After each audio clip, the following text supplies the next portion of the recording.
Sir sir ఒకసారి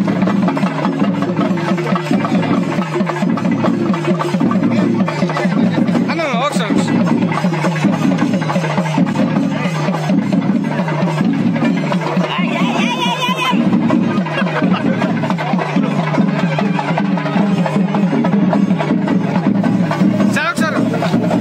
సరే ఆయన ఎదరగా మనం ఎదరగా మనం సరే కనలేదు కదా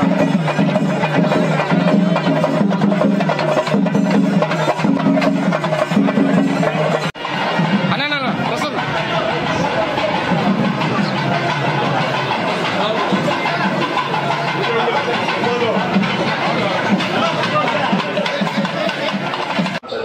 ఆ పరమాత్మ యొక్క కృపకు పాత్రలు కావచ్చు అనేటటువంటి విషయాన్ని శంకరాచార్యుల వారు ఉపదేశించి అందరూ ఆస్తికుల్లోనూ ఒక ఐకమత్యాన్ని తీసుకొచ్చారు. ఇక్కడ అంటే ఇది ఎలాగా లోకంలో చిన్నపిల్లలకి తల్లిదండ్రులు రకరకాల బట్టలు కొంటారు. మన పిల్లలకి ఏం బాగుంటాయో, ఎలాంటి బట్టలు అయితే బాగుంటాయో అలాంటి బట్టలు కొనుక్కొస్తారు. రకరకాల బట్టలు కొంటారు. అందులో ఇప్పుడు 4-5 రకాల బట్టలు కొని తీసుకొచ్చారు. రోజుకు ఒక్కొక్క జతని తొడుగుతారు పిల్లలకి. ఇక 4-5 రకాల జతలు మన పిల్లలకి ఏం బాగుంటాయో అటువంటి వాటిని తీసి కొనుక్కొని వచ్చాం. ఒక్కొక్క రోజు ఒక్కొక్క బట్టలని తొడుగుతూ ఉన్నాం. కానీ ఏమవుతుంది అంటే ఫలానా బట్టలని తొడిగినప్పుడు తల్లికి తన పిల్లల్ని చూసుకోవడం అంటే చాలా ఇష్టం, ఇంకా ఎక్కువ. మిగతా బట్టలను తొడిగినప్పటికంటే ఈ బట్టల్లో తన పిల్లల్ని చూడడం అంటే ఇంకా కొంచెం ఇష్టం. ఇంకో 2 సార్లు ఎక్కువ సార్లు చూస్తుంది.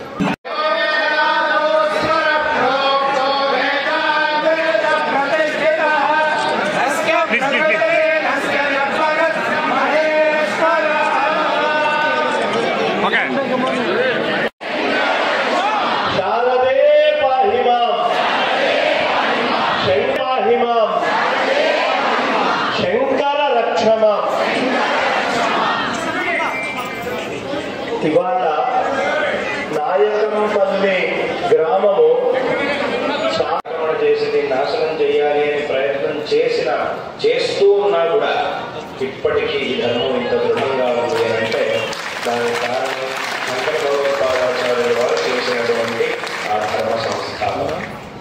వారు శంకరాచార్యుల వారు ఈ ధర్మం యొక్క గొప్పతనాన్ని అందరికీ తెలియజేసి దీంట్లో ఉన్నటువంటి అనేక విధమైన విషయాల్ని అందరికీ ఉపదేశించి ఈ ధర్మం మీద ఏ విధమైనటువంటి ఆక్షేపణలకు అవకాశం లేదు, వచ్చేటటువంటి ప్రతి ప్రశ్నకి ఇక్కడ సమాధానం ఉండనే ఉన్నది అనేటటువంటి విషయాన్ని శంకరాచార్యుల వారు ఈ లోకానికి తెలియజేశారు.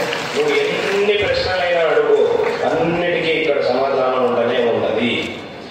ప్రతి ఒక్క ప్రశ్నకు సరైనటువంటి సమాధానం ఈ ధర్మంలో ఉన్నది అనేటటువంటి విషయాన్ని చూపించి అన్నిటికీ ఒక సమన్వయం చేసి ఈ లోకానికి అనుగ్రహించి